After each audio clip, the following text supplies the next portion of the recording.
Il y a plus de 2 ans, j'ai quitté la France, j'ai pris un risque et je suis parti sans savoir que je ne reviendrai pas. J'ai un peu cette âme de digital nomade.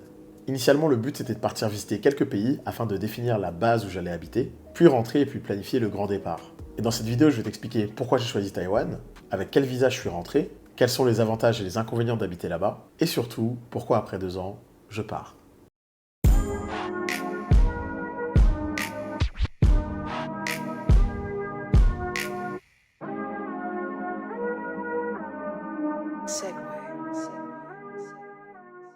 Ça fait plus de 10 ans que je suis développeur et entrepreneur. J'ai commencé par une carrière de freelance et depuis 5 ans, je crée mes propres logiciels dont je vis. Depuis la fin de mes études, j'ai toujours eu envie d'habiter à l'étranger et de voyager. Je ne connaissais pas encore le principe de digital nomadisme, mais voyager était une chose importante pour moi. Petit, j'ai grandi avec les films de kung-fu, les mangas, les animés, les émissions télé japonaises, et tout ça fait que j'ai vite été attiré par l'Asie de l'Est. C'est ce qui m'a poussé à faire un premier voyage au Japon en 2013. C'était mon premier voyage en Asie.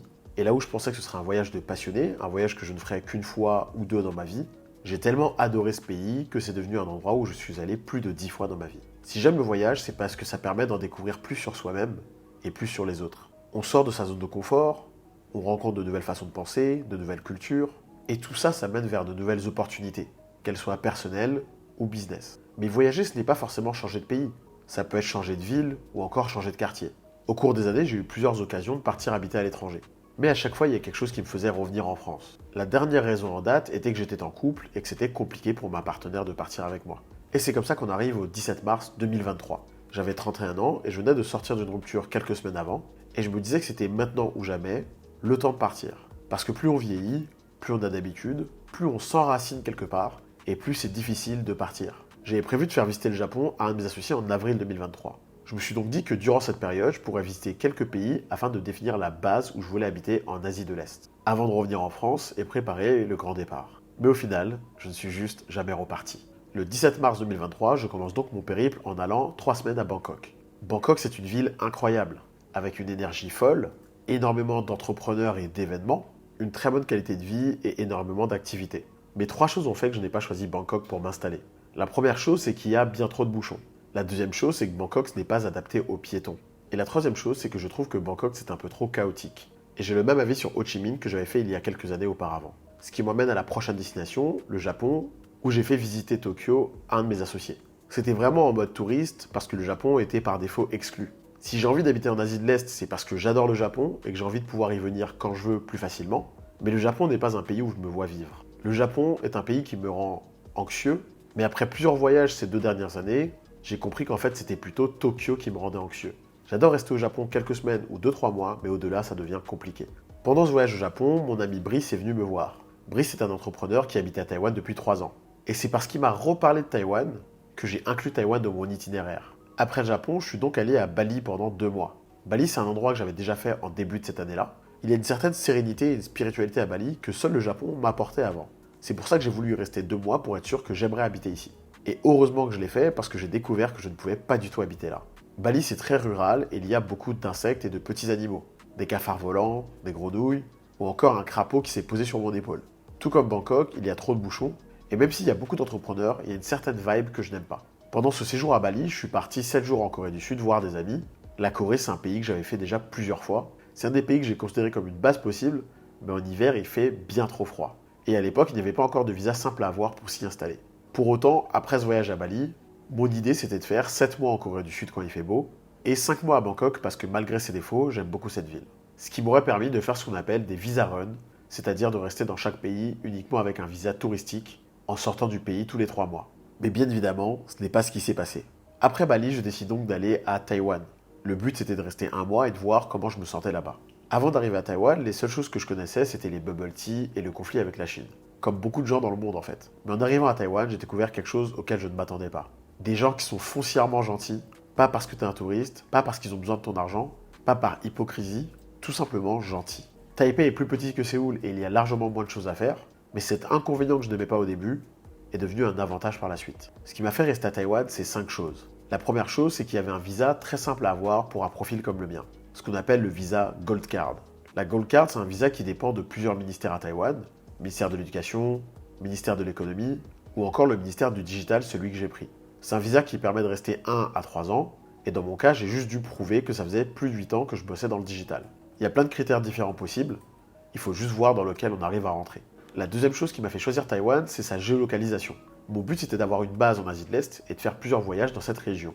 Et Taïwan, ce n'est qu'à 3 heures du Japon, 3h30 de la Thaïlande, 2h30 de la Corée du Sud, et même Bali qui est le plus loin, c'est seulement à 5 heures de Taïwan, alors que par exemple, quand j'avais fait Bali-Corée du Sud, c'était 7 heures de vol, avec une seule compagnie qui avait un vol direct, et donc des billets assez chers. Taïwan, c'est hyper bien placé sur la carte quand on veut voyager en Asie de l'Est. Le coût de la vie n'était pas forcément un critère pour moi, tant que ça ne coûtait pas plus que la France. Et pour le coup, Taïwan n'est pas le pays le moins cher d'Asie. Je dirais même qu'il fait partie des plus chers, avec le Japon, Singapour, la Corée du Sud et Hong Kong. Donc la troisième chose qui m'a fait rester, c'est le fait que Taipei soit petit, et que donc c'est plus facile de visiter la ville, et surtout il y a moins de bouchons. La quatrième chose qui m'a fait rester, c'est que Taipei ce soit une ville moderne. C'est un peu un vieux Tokyo, et c'est beaucoup plus facile de marcher dans la rue qu'à Bangkok ou encore Bali. Et enfin, numéro 5, un critère important aussi, c'est qu'à Taïwan, il y a Carrefour. Et il y a même des carrefours ouverts 24 heures sur 24. Alors ce n'est pas parce que je suis chauvin et que Carrefour me manque, c'est parce que j'ai beaucoup d'allergies et qu'en Asie, il est très compliqué de trouver des mouchoirs en cartouche. Bien sûr, c'était le critère le moins important, mais un bonus quand même. J'ai donc pris un visa qui m'a permis de rester 2 ans, et j'ai vécu des tas de choses. Je suis reparti plusieurs fois en Corée du Sud, je suis parti plusieurs fois au Japon, mon associé sur mon plus gros sas a d'ailleurs pu venir et faire son premier voyage en Asie, un voyage qu'on a fait avec un autre de mes associés, et je suis certain que c'est un souvenir qu'il gardera toute sa vie. Aujourd'hui, on est le jour 4. Et qu'est-ce qui se passe le jour 4? Eh bien, je ne sais pas, parce que je suis perdu. J'ai pris la caméra, mais je ne sais pas ce que je vais vous raconter. Mais je sais que vous avez envie de me voir. Vous avez envie de voir ces petites lunettes, cette petite coupe, cheveux roux, cheveux noirs, je sais que vous aimez ça. J'ai eu l'occasion de rencontrer des tas de gens, comme un entrepreneur qui s'appelle Marc Lou, que j'ai vu à Taïwan, mais aussi au Japon. Je me suis lancé sur TikTok, c'était le 17 novembre 2023, puis je me suis lancé sur YouTube, puis sur X. Bref, j'ai vécu des tas de choses pendant ces 2 ans. Alors pourquoi je pars? Les 2 plus gros points négatifs de Taïwan, c'est que l'hiver est quand même froid, même s'il est moins froid que la Corée. Mais c'est surtout que depuis que je suis là, je n'ai pas assisté à autant d'événements que j'aimerais.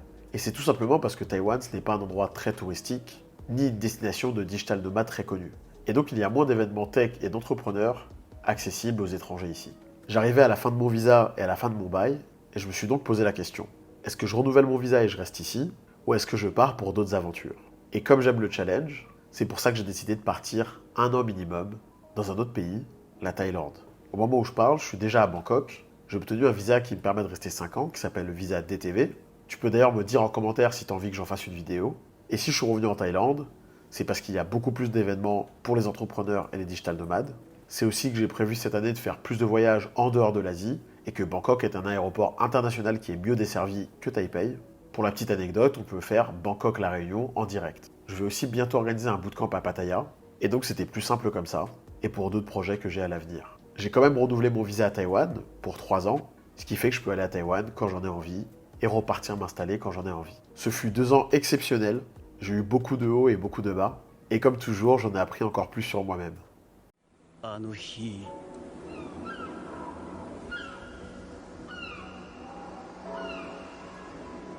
いいかルフィ、俺たちは絶対に悔いのないように生きるんだ。いつか必ず海へ出て思いのままに生きよう。誰よりも自由に。 Je me sens heureux, je ne regrette pas d'être parti, et pour moi c'est ça le plus important. Il n'y a qu'une façon de vivre sa vie, et c'est une vie avec le moins de regrets possible. Et maintenant le programme pour la suite c'est